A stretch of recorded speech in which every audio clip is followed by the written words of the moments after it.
So how to remove passenger pegs on this Triumph Street Triple 2018. First thing first, you need to open this passenger compartment. Then you need to undo this nut here, bolt. And then you will need to remove the battery.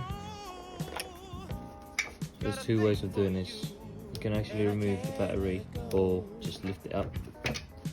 So if you get a spare hand, you can get them to lift the battery like this, and then there's two nuts or bolts on either side.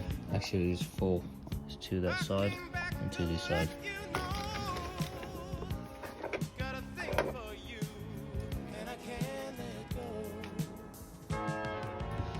All good.